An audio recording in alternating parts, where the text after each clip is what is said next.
Hello, welcome to KYA, Know Your Aspirants, here on TAF TV. My name is William Sabwile. Thank you very much for joining us. If you've been following the series, we've been, bringing to you the profiles of politicians vying for the 2023 general elections, especially those ones vying for the highest seat in the land, that is the presidential seat.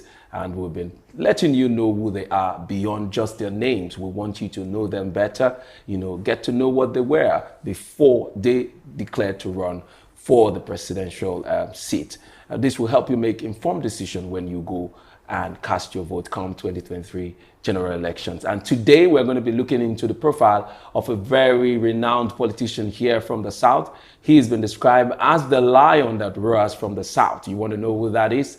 You stay tuned. We'll be right back with that profile after this break. Have you registered for your permanent voter's card? I mean, your PVC. There is a Nigeria we all seek, a place where love, peace, security, and unity can reign supreme. Waste no time. We want a country where peace and justice will be the order of the day. Unfortunately, there's a problem. One big challenge this generation has to solve. Our country cries for help every day. We need able and capable hands to lead and direct. These capable hands can be you. Have you gotten your PVC? Have you registered for the ongoing voting process? Don't say your vote does not count. Yes, it does. Have you gotten your PVC? Your apathy towards Nigeria's electioneering process will further inhibit our collective growth and development as a nation. Your refusal to participate and engage will keep us at a standstill. So be intentional. I have my PVC. Your votes, your voice would go a long way in preventing absolute destruction of this country and the future of our children, the hope of tomorrow. The 2023 Nigerian elections are just around the corner. Go out and get heard. Don't forget, your vote, your voice. This message is proudly brought to you by TAF Media Limited. Welcome back from that break. We'll go into the profile shortly, but first let's welcome Mr. Victor Sioku. Thank you, and sir. We're going to be doing this together. Welcome. All right. Today we're going to be talking about the profile of ROTIMI AMAECHI. So let's go through his identity card. Yes, very powerful politician, I must say. ROTIMI AMAECHI was born Chubike ROTIMI AMAECHI on the 27th day of May 1965. He's aged 57 years of age.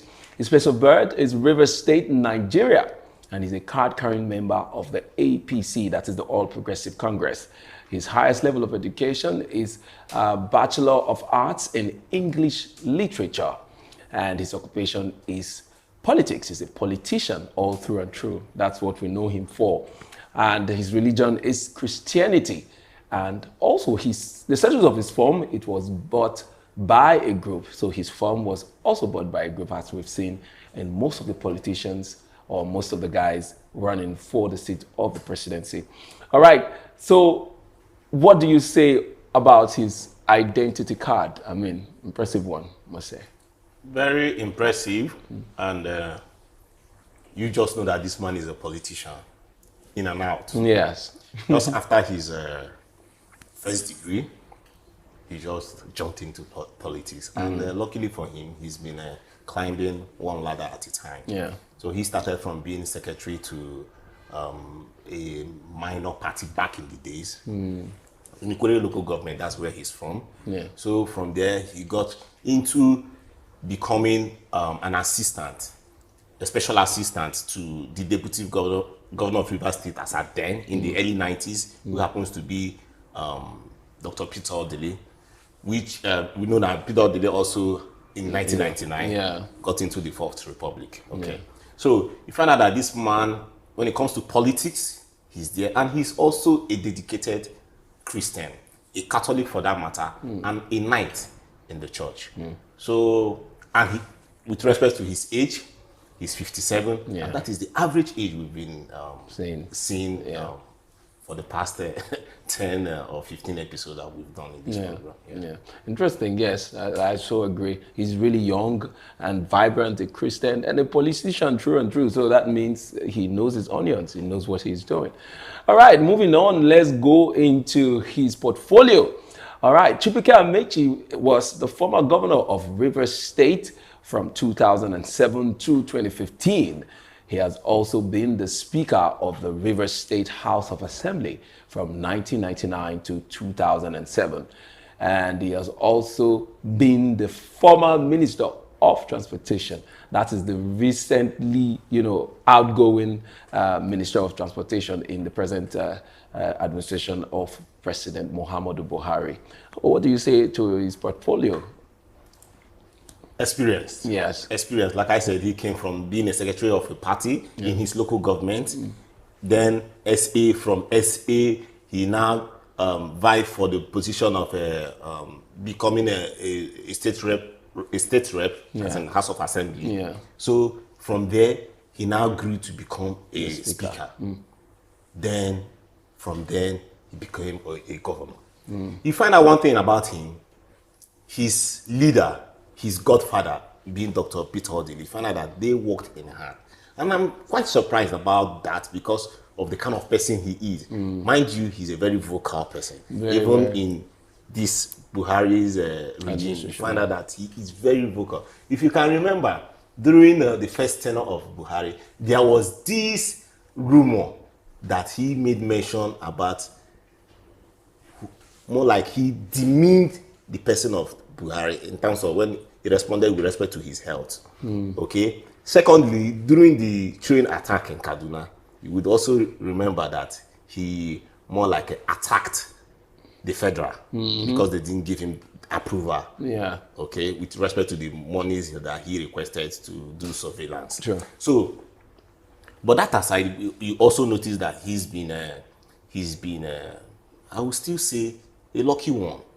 Because there are still a whole lot of politicians that went through his route, but they couldn't make it up to this level. Yeah. And he has been very relevant politically throughout his career. There's been no time where you see that he's not, in the scene. Yes, he's very active, but in and out of Rivers State. While he wasn't even here, he has been back home and, he has been able to do stuff, lend his voice to the fact, to many issues in Rivers State. And because of that, he's well respected and has been described as the lion roaring from the south. Even Buhari describes him as the man that, helped him get into office because of the role he played during the 2015 election or so.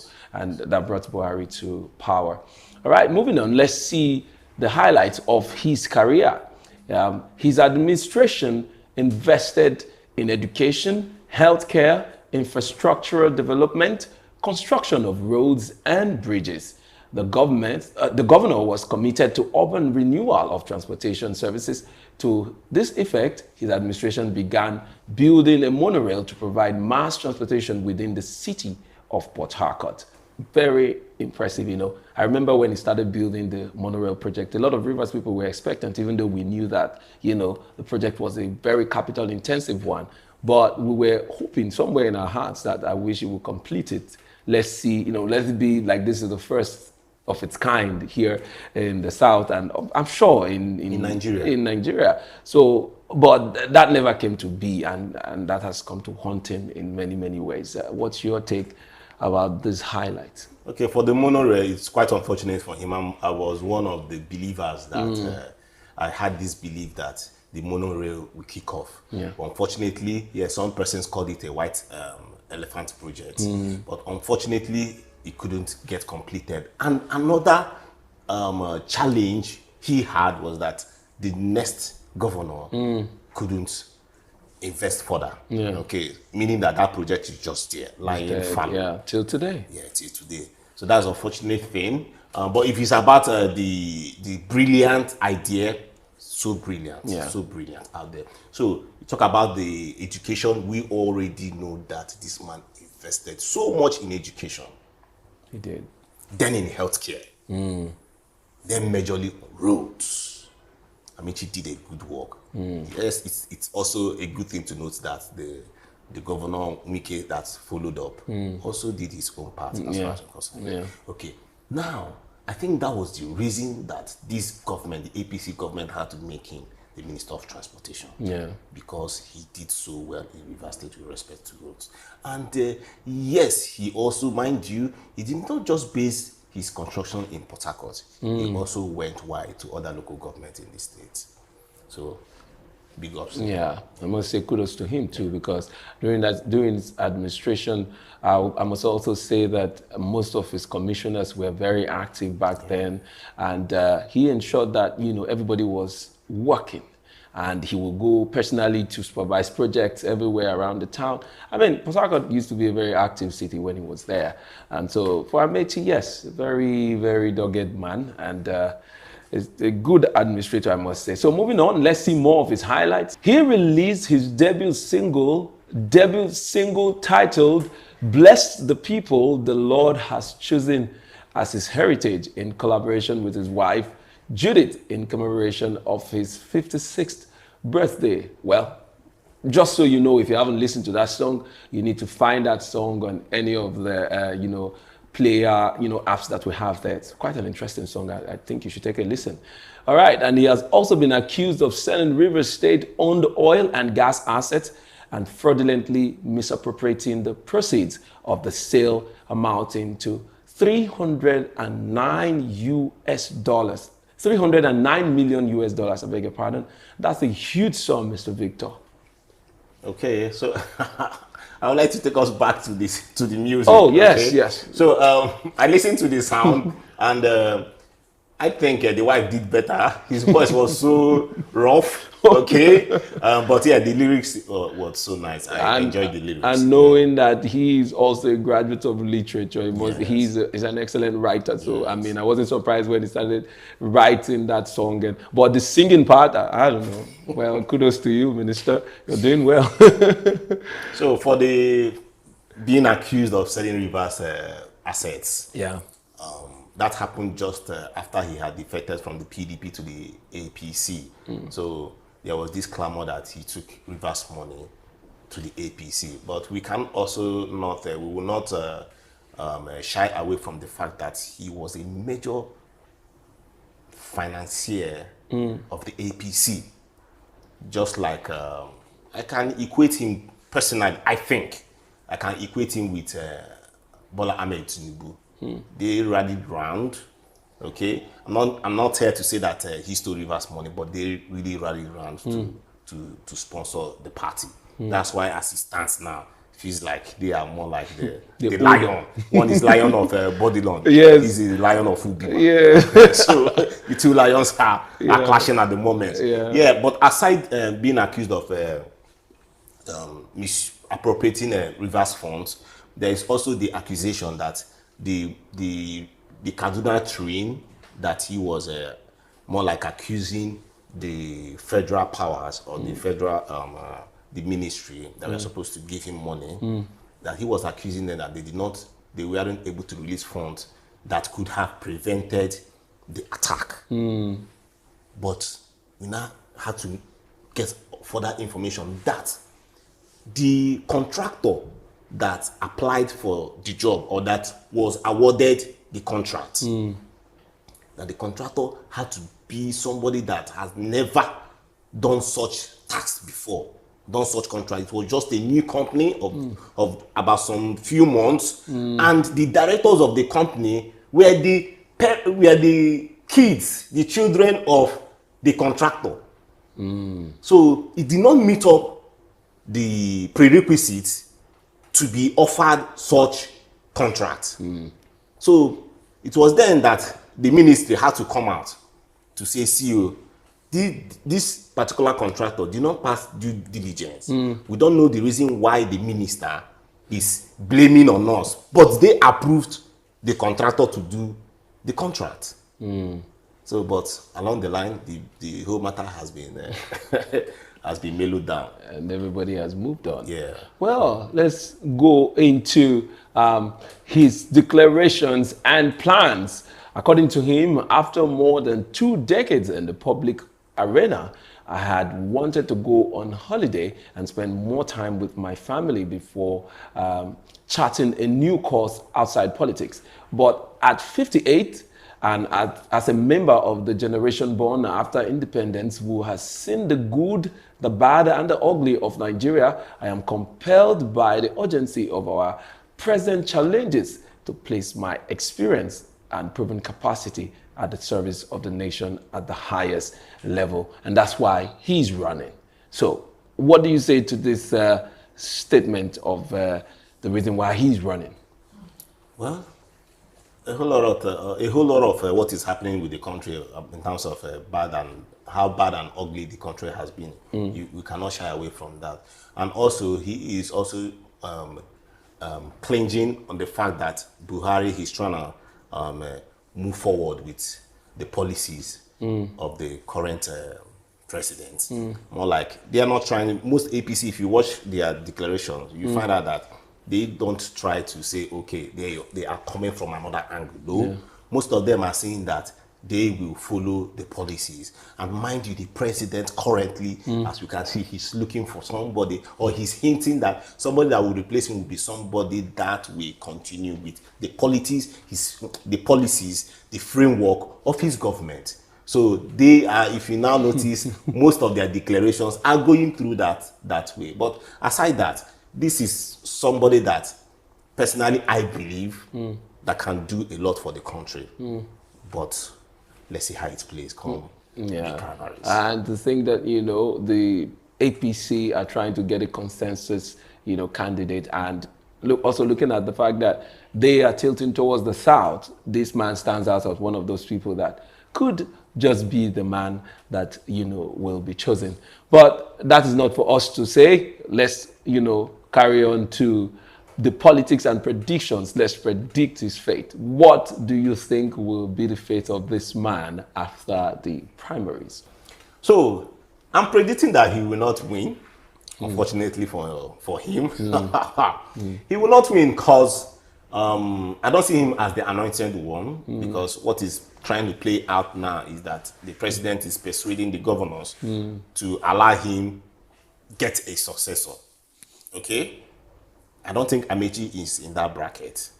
Okay, and I think even if he comes down to the wire, he will not make it second position.